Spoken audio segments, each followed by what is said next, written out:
Abraham Lincoln was born in 1809 in a humble log cabin in Kentucky. He grew up poor, teaching himself to read and write. From an early age, he learned the hard work of frontier life. His strength and perseverance became his trademarks.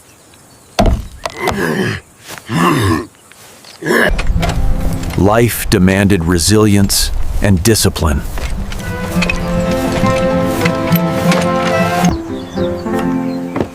Books became his gateway to the wider world.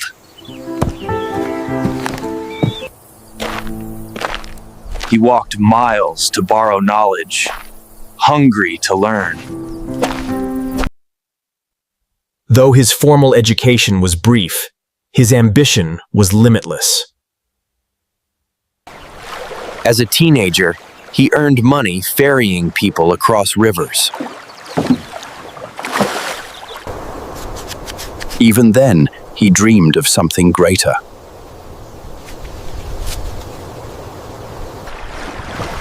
At 19, Lincoln worked on flatboats, traveling down the Mississippi to New Orleans. In New Orleans, he witnessed scenes that would later shape his convictions about freedom. He moved to Illinois, eager to start a new life.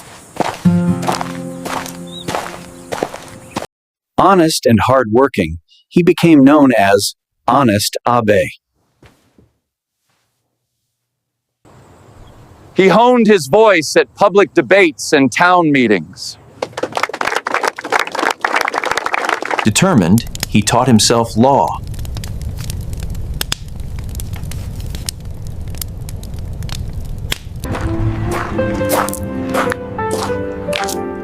In Springfield, he began practicing as a lawyer. His honesty and logic won him respect in the courtroom. Politics soon followed. He was elected to the Illinois legislature. Step by step, he built a reputation for fairness and leadership.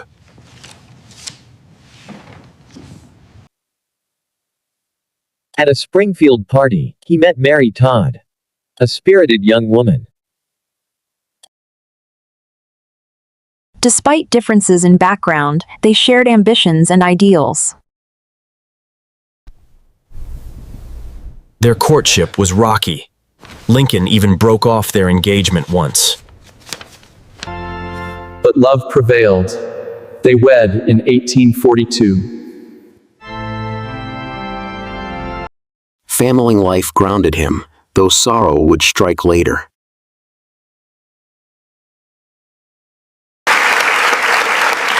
Meanwhile, his political reputation grew through fiery debates.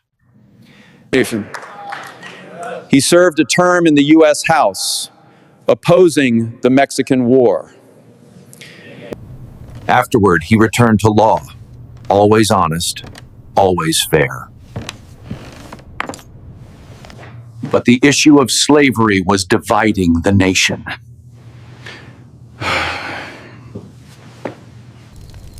Lincoln's voice rose louder, calling for limits on slavery's spread.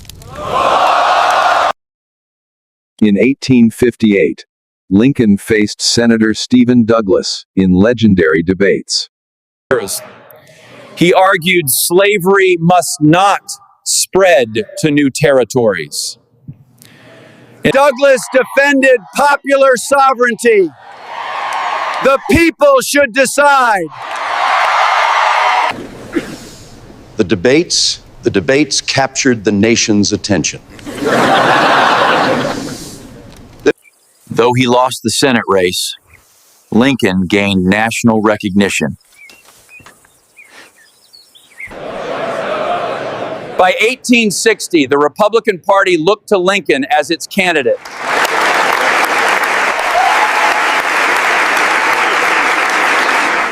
His humility and honesty won hearts. Campaign spread his message of union and liberty. But many in the South saw his rise as a threat.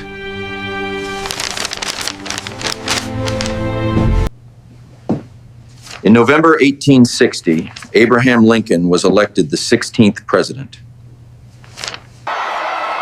In the North, Lincoln's victory was celebrated with joy. In the South, his election was seen as a disaster.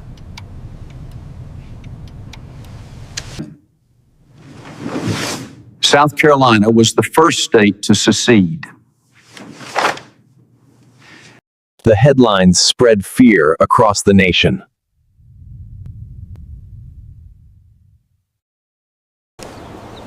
Lincoln prepared for the most dangerous presidency in American history.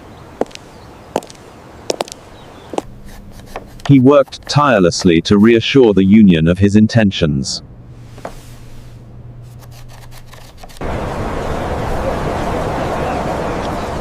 The Capitol buzzed with uncertainty and fear. Meanwhile, the South prepared for war.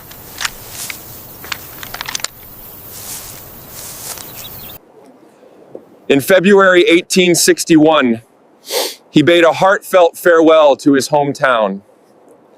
He began the dangerous journey to Washington.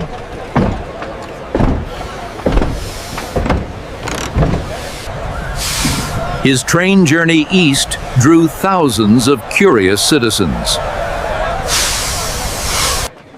He greeted them with warmth, yet carried a heavy burden. Rumors of assassination plots shadowed his every step.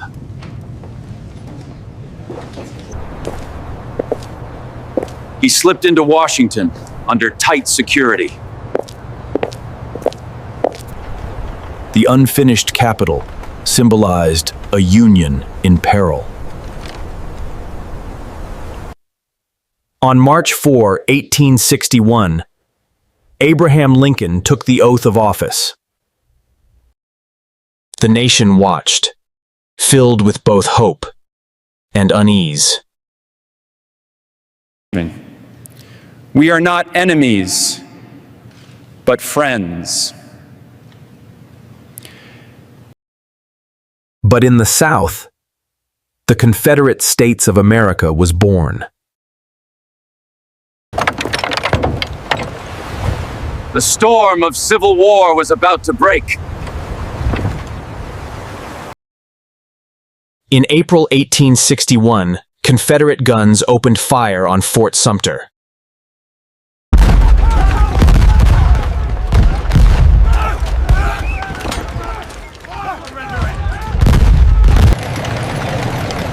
News of war electrified the North. Lincoln called for 75,000 volunteers to defend the Union.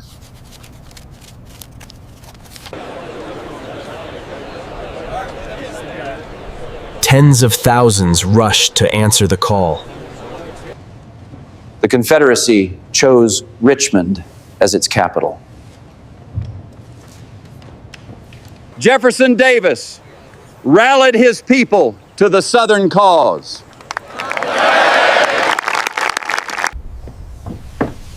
Lincoln wrestled with choosing the right commanders. The Union Army filled the streets of the capital. Good General Horsey. He knew the conflict ahead would test the nation and himself. In July 1861, the Union Army marched out, confident of quick victory. Even Washington's citizens came to watch the battle like a show. But at Bull Run, reality struck with brutal force. Southern soldiers held firm, earning their first victory. The Union Army broke and fled in chaos.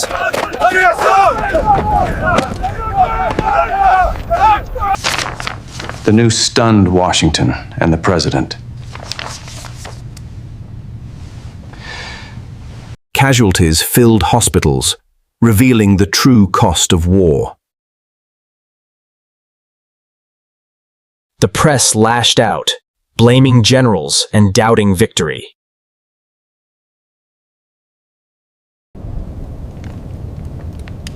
Lincoln carried the weight of failure on his shoulders.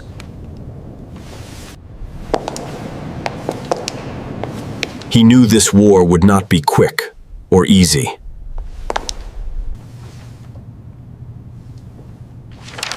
In the wake of Bull Run, Lincoln set about rebuilding the army. He turned to George McClellan, a rising star of the Union. McClellan drilled raw recruits into a disciplined force. Lincoln was impressed, yet remained watchful. The Union Army was rising from the ashes of defeat. But McClellan's pride often clashed with the president's humility.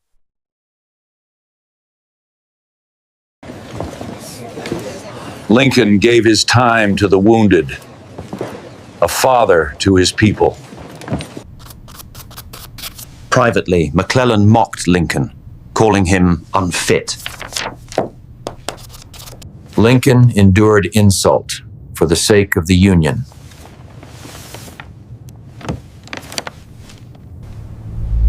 He played country above ego, determined to see freedom prevail.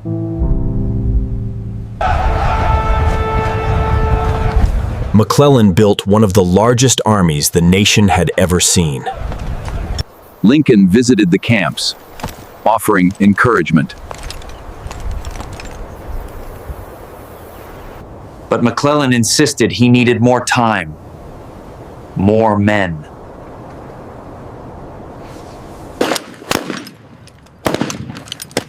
Drill after drill, the army prepared, yet waited.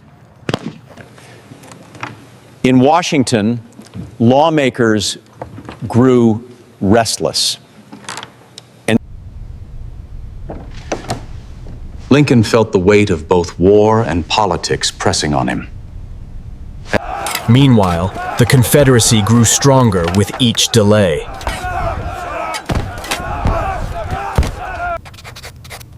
Privately, Lincoln longed for action, but feared reckless bloodshed. The men waited, uncertain when they would march.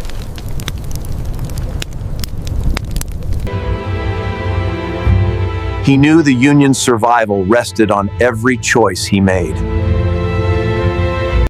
In 1862, McClellan launched the Peninsula Campaign, moving his vast army by water. The march was slow, burdened by endless supplies and hesitation.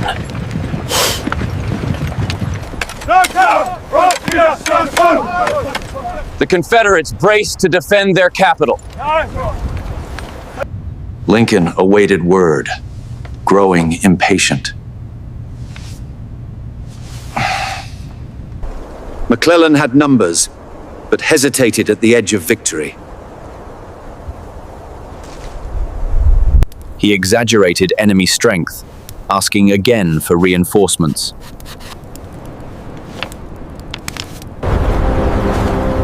Frustration gnawed at Lincoln. He needed boldness, not delay. For weeks, the campaign dragged, sapping morale. Lee seized the moment, striking back with fierce determination. The failure shook the Union and weighed heavily on Lincoln's soul. September 1862. The Union and Confederates clashed at Antietam. The fighting was savage, fields soaked in blood. Cannons thundered, each side desperate to break the other.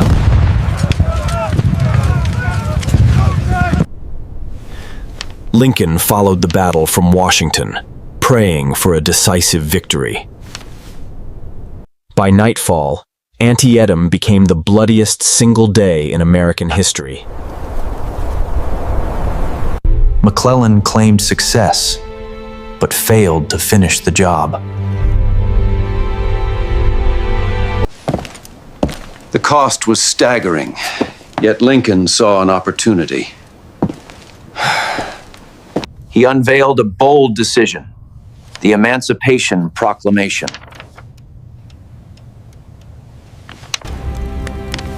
It declared freedom for enslaved people in rebel states. The war was no longer just for Union. It was now a fight for freedom. On January 1, 1863, Lincoln issued the final Emancipation Proclamation. Abolitionists celebrated. It was the promise they had long awaited. For enslaved people, it offered hope, though freedom was not yet in reach. The Confederacy denounced it as an act of war against their society. Lincoln knew it risked backlash, but he saw it as a moral and strategic necessity. In Europe, the proclamation reshaped opinion, making it harder for Britain to back the South. British workers, many struggling themselves, supported Lincoln's stand against slavery. It also opened the door for African Americans to join the Union Army. Frederick Douglass praised the proclamation, urging black men to fight for freedom. The war had become a struggle for both Union and liberty.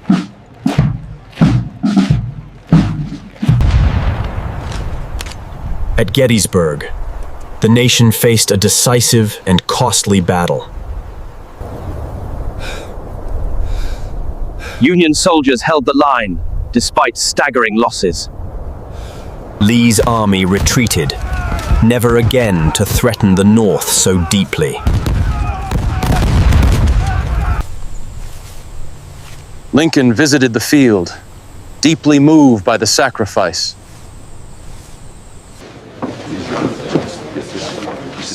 Meanwhile, African Americans rushed to join the fight for freedom. The 54th Massachusetts became the most famous black regiment. Led by Colonel Robert Gould Shaw, they embodied courage and sacrifice. At Fort Wagner, the 54th fought with extraordinary bravery. Though they suffered heavy losses, they proved their valor beyond doubt. Their service strengthened the Union cause and gave new meaning to liberty. In November 1863, Lincoln journeyed to Gettysburg for a cemetery dedication. Others spoke at length that day.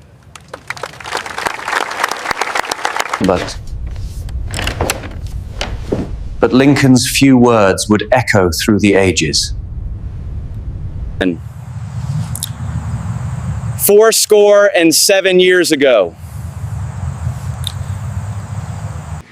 He honored the dead and called for a new birth of freedom. His words gave meaning to sacrifice and hope to the living. The simple speech moved hearts more than any oration that day. Even Everett admitted, Lincoln said more in 2 minutes than he had in 2 hours. The Gettysburg Address became a beacon for the Union cause. For Lincoln, the war was now not just for Union, but for freedom itself. By 1864, the war grew more brutal than ever. Lincoln carried the unbearable weight of endless losses. He entrusted overall command to General Ulysses S. Grant.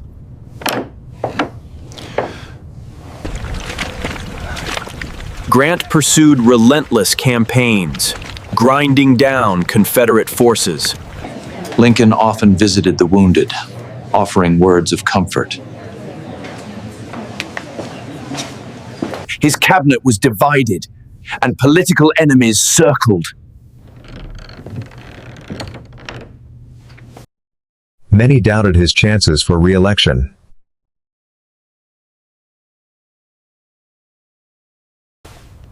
Still, he resolved to continue until Union victory was secured.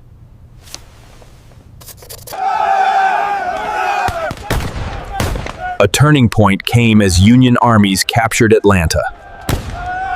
This victory renewed hope and revived Lincoln's campaign. In the election of 1864, Lincoln faced fierce opposition. His opponent, George McClellan, promised peace without victory. At first, even Lincoln feared he might lose. But soldiers' votes reflected trust in their commander-in-chief.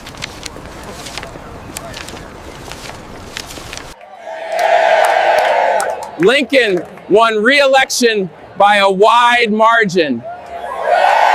He declared the result a mandate to finish the war.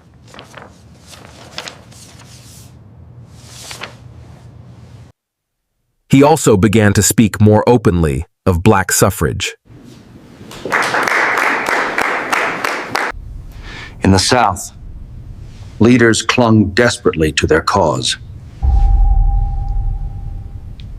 But Union armies closed in on the Confederate capital.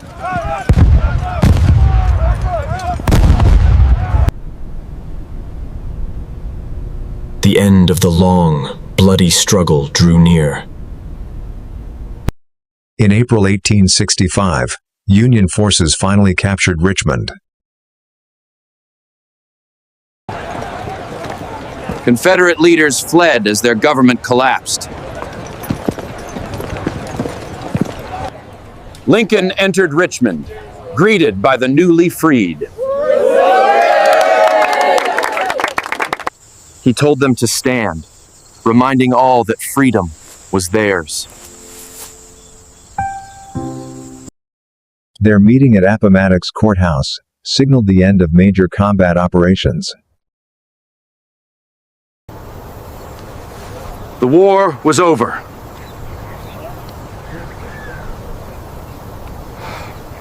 Lincoln spoke of healing, urging malice toward none, charity for all. Days later, Lincoln sought a brief moment of rest at the theater. The night began in laughter and relief. But fate had chosen this night for its darkest turn. In the shadows, an assassin approached.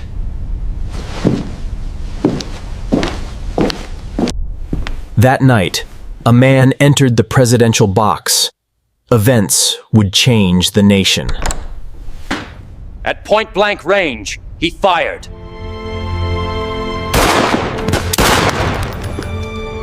Panic swept through the audience.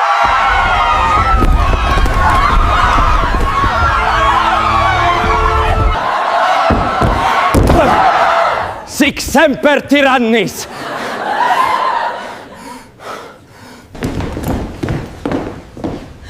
Lincoln lay gravely wounded, his wife weeping beside him. He was carried to a nearby boarding house.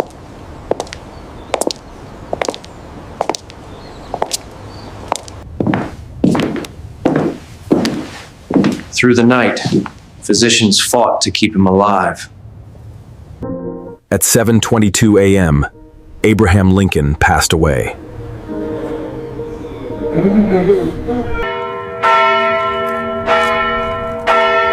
The nation was plunged into grief. His body was placed in state, draped with the flag he preserved. Tens of thousands came to pay their respects.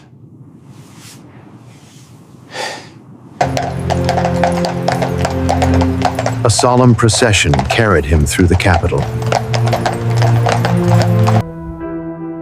For ordinary Americans, the loss felt deeply personal.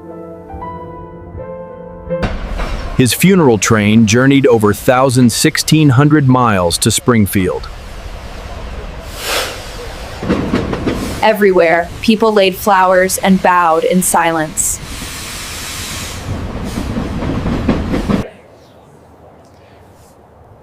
At last, Lincoln returned home to rest in Illinois. He was laid to rest, but his spirit endured. He left behind a Union preserved and a people forever changed. Abraham Lincoln became not just a president, but a symbol of freedom and unity. If you liked this, don't forget to like, share, and subscribe so we can keep bringing you more great stories.